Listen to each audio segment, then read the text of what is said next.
आप सभी का स्वागत है अध्याय 5 संवेदी, अवधानिक एवं प्रात्यक्षिक प्रक्रियाएं।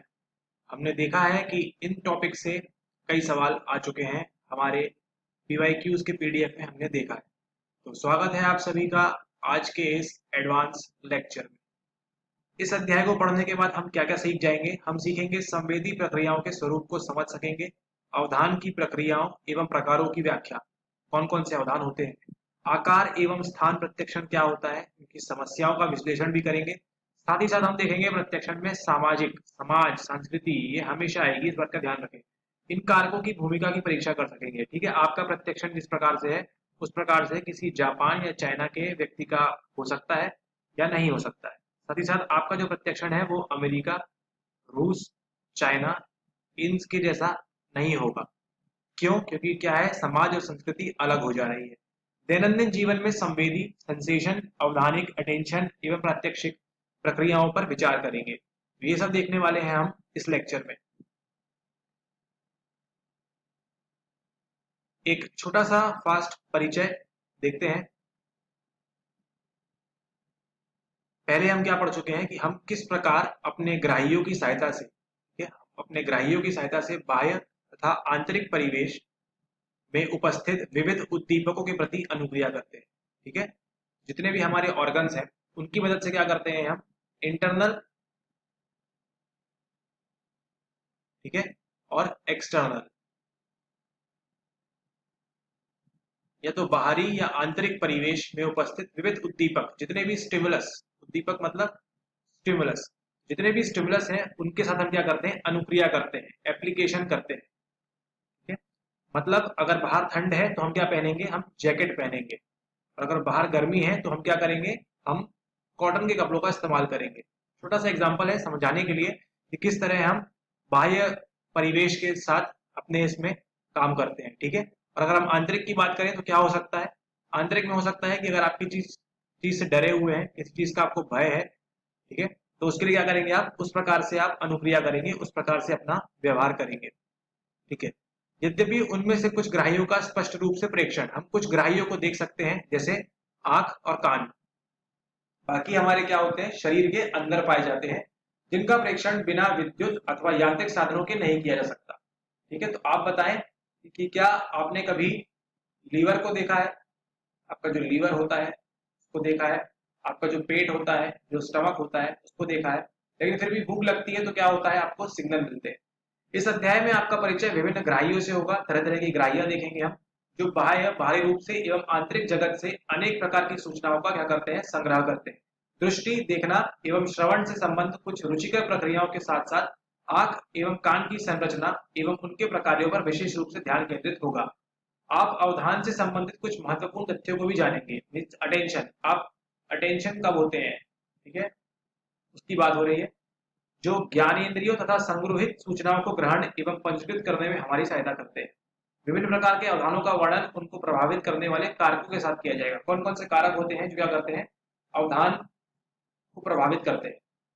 आखिरी में हम देखेंगे प्रत्यक्षण की प्रक्रिया की विवेचना करेंगे, जो क्या करती है, जगत को एक सार्थक ढंग से समझने में हमारी सहायता करती है। ठीक है, जैसे कुछ आकृतियां एवं चित्रों से क्या होता है, कभी कभी धोखा हो जाता है। आप कभी गए होंगे एक कमरे में जहां पे क्या होता है, ऐसे कई सारे आईने लगे होते हैं, मिरर लगे होते हैं, वहां पे क्या होता है, आप धोखा खा जाते हैं। आपको लगता है यहाँ से एग्जिट है, वहां से नहीं होती, आपको लगता है यहाँ से एग्जिट है, वहां से नहीं होती।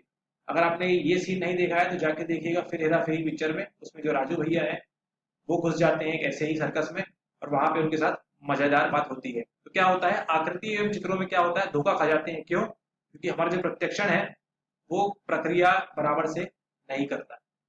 ओके, ठीक है, चलिए चलते हैं आगे। अब देखते हैं जगत का ज्ञान। ठीक है?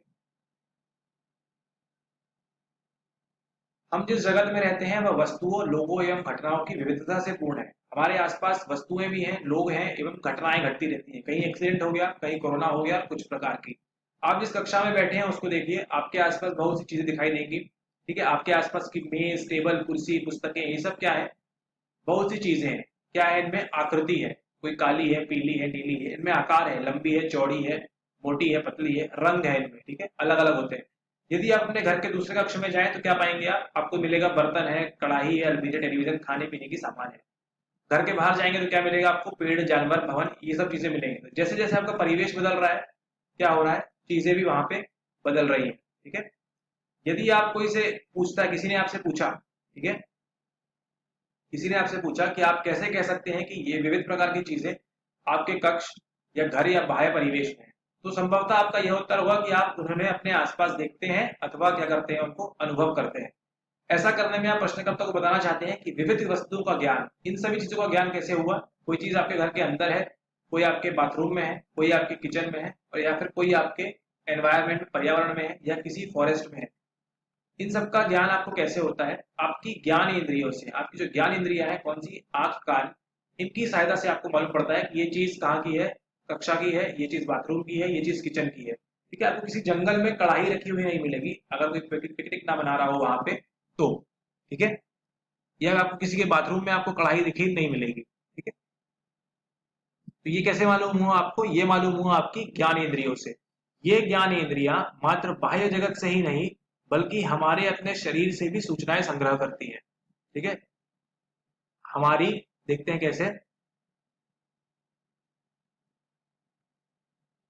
ज्ञानेंद्रियों द्वारा संग्रहित सूचनाएं ही हमारे समस्त ज्ञान का आधार बनती है। जितना भी ज्ञान हमको है, किससे है वो?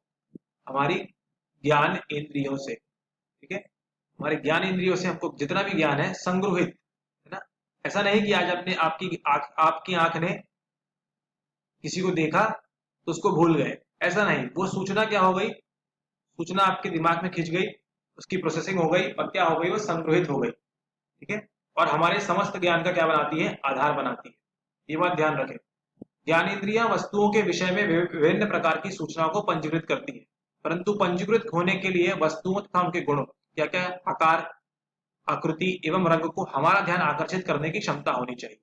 पंजीकृत सूचनाओं को मस्तिष्क को भी भेज देना चाहिए, जो उन्हें अर्थवान बनाता है। ठीक है। जो भी सूचनाएं पंजीकृत होती है, जैसे आधार पंजीकरण होता है, वैसे ही क्या होती है, आपको अर्थवान बनाने के लिए क्या होना चाहिए? उसको मस्तिष्क को भेजना चाहिए। ठीक है। आपने मान लीजिए कोई पेंटिंग देखी, ठीक है, आपने क्या किया? कोई पेंटिंग आप देख रहे हैं अपनी आंखों से, ठीक है, पेंटिंग देख रहे हैं, लेकिन पेंटिंग का अर्थ कब निकलेगा? जब उसको आप, वो चित्रों को, आकार को आप कहाँ भेजेंगे? अपने मस्तिष्क में भेजेंगे। ठीक है। ये एग्जाम्पल था। इसलिए हमारे आसपास के जगत का ज्ञान तीन प्रमुख प्रक्रियाओं पर निर्भर करता है। कौन कौन सा?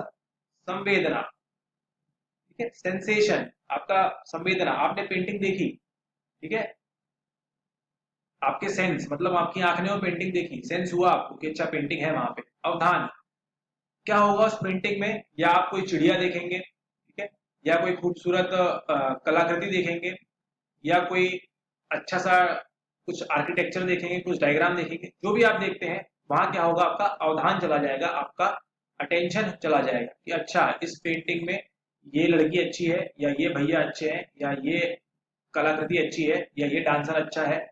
इस प्रकार से क्या होगा? आपका अटेंशन खिंच जाएगा। और अंत में क्या होगा? प्रत्यक्षण। उसको देख के आप क्या अंदाजा लगाएंगे, क्या प्रत्यक्षण करेंगे, परसेप्शन क्या होगा आपका उन चीजों को लेके। तो ये तीन प्रमुख प्रक्रियाएं हैं जिन पर निर्भर करती है। ये प्रक्रियाएं जो है एक दूसरे से अत्यधिक अंतर संबंधित होती है। आपने पेंटिंग एग्जाम्पल देखा, आप खुद का एग्जाम्पल जब आंसर लिख के हमको भेजेंगे, तो हमको क्या करेंगे? आप सबमिट करेंगे खुद के एग्जाम्पल के साथ। ठीक है। ये प्रक्रियाएं एक दूसरे से अत्यधिक अंतर संबंधित होती है। ठीक है। एक दूसरे का संबंध रहेगा इन सभी का। ठीक है।